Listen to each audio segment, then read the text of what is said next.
Yo, it's been over a year, but I'm back, and finally able to explain my disappearance. Goddamn. I ran out of white gouache in mid-January of 2023 and decided to order some from AliExpress. The offer seemed too good to be true, and it was. It took a month to arrive, and upon opening the tube of knockoff paint with my teeth, I smelled the sweet, enchanting scent of formaldehyde, after which I passed out, waking up just now as May begins. What did I miss? Upon witnessing the crumbling world economy, I decided that the best course of action would be to prepare a portfolio of things to sell at an art market.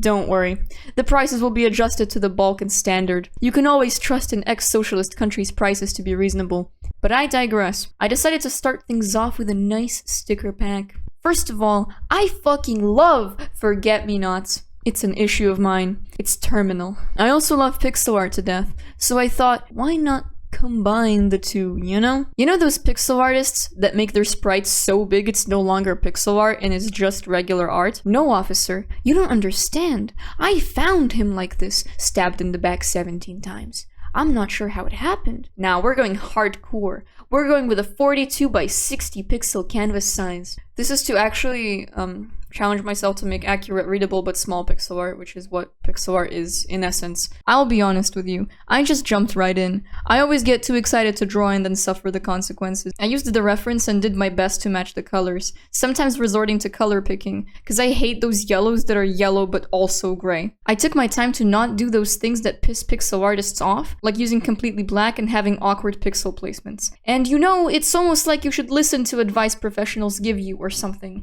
because I like how this turned out. Next, I decided to do a gouache painting.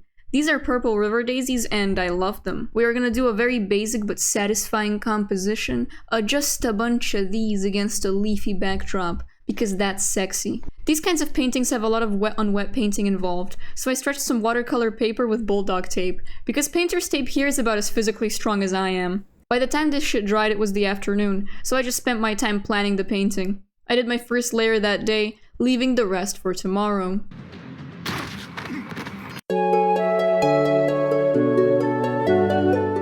Himi gouache is aight, but not very suitable for this project, so I got out my illegal American contraband. This was on a massive sale, so I got a family member to order it in the US and then give it to me when they came for a visit. Cause look at that import fee. I tested it out, and you know, it's certainly good, but it's not $94 good. I can say though, that unlike Himi, Holbein doesn't dry chalky, which is what drove me to insanity with jelly gouache. But you know, $94? Check out that support beam up there!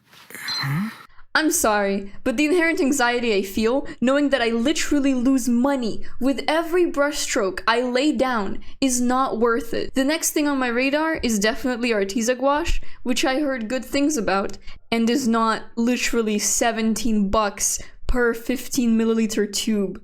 Anyway, this is the finished painting. I'm happy with it, and the creamier gouache definitely helped me achieve the look I wanted. But listen, you won't need to use expensive gouache all the time, or even at all, depending on what you're trying to do.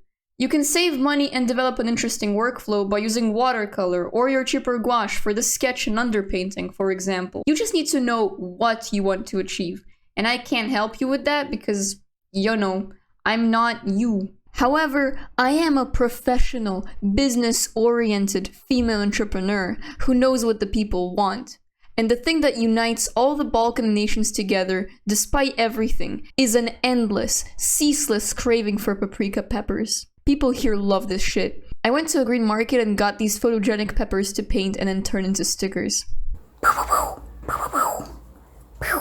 I decided to not stretch more paper and do this in my sketchbook instead. I began by fucking up and redoing everything. Then, I laid down a sketch in colored pencil and did a watercolor base layer. I already like how these bitches lookin'. I thought, oh, I still have some of the expensive paint left, so I'll use it here too. Just use it all up and clean my palette after. But this paint is so unexpectedly durable that I'm starting to think that it is in fact worth $94. Like, this is good for another few studies maybe. Except the white. That shit will be gone faster than an unlocked bike in central London. I scanned the stickers and adjusted them to be the right size and then added bleed. I didn't tweak the colors because I like them as they are. Another thing about me, I really fucking love roses. And I am also an absolute slut for inking and fine liners. Many times in my life, I have met worthless cretins that were adamant that drugs feel better than the following sensations: the swift motion of hatching, the limitation of only black and white values, and the endless possibilities to use negative space for composition and extra effect. If you claim that opioids are superior to this, you are out of your fucking mind. I might be out of my fucking mind! As summer approached, we got lots of wonderful roses blooming in town, and I went around taking pictures of them all because I am 50 years old. See that?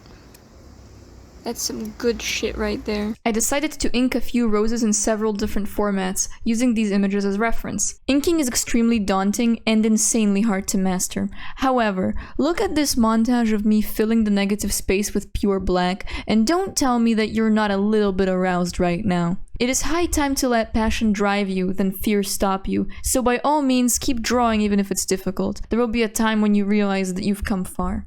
Anyway, I finished these studies up, and my idea is to sell these as either one drawing or several in little tiles. I think that would look very nice in a frame. And here's the final roundup. Quite the catalog, if I do say so myself. There's quite a few things here that I couldn't record at the time of me making them though, so I'll go through them. I did these African violets in Himi gouache, and I don't know what happened to me that day, but I put my entire soul into that rendering, and it turned out quite well. I guess it was just one of those days. I will be turning these into stickers. Then we got these regular violets. I tried adding a warmer blue to the underpainting and the green stems, and it really worked out. These are also stickers. And then we got this absolute beast, a larger painting of forward-facing violets of different varieties. This one was quite a feat and took a lot of my concentration and time to make, and I didn't want to have a camera in my way whilst painting it. And yes, I absolutely am running out of purple paint at the moment. Then we got this study of a lily of the valley bouquet that I purchased in the late spring. I love working in black and white. Print. We got these pansies here too. I fucking love pansies, man. These are going to be a sticker pack because they're a family. Do not separate them. And finally, after all these years, I managed to turn the first painting I ever did on this channel into a print. I think it looks very good after the adjustments I've made. And that's it! I'm very proud of my efforts.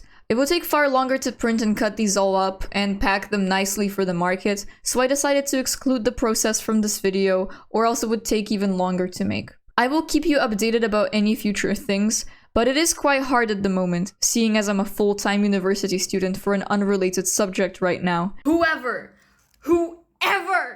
put fucking calculus of trigonometry and logarithmic functions on my fucking tourism management course, I fucking hope you go into a Kafkaesque withdrawal from joy. I hope you fucking get into a Shakespearean fucking grief. I hope that you fucking get down on your knees and strip yourself of your moral fucking fiber like a tasteless striptease.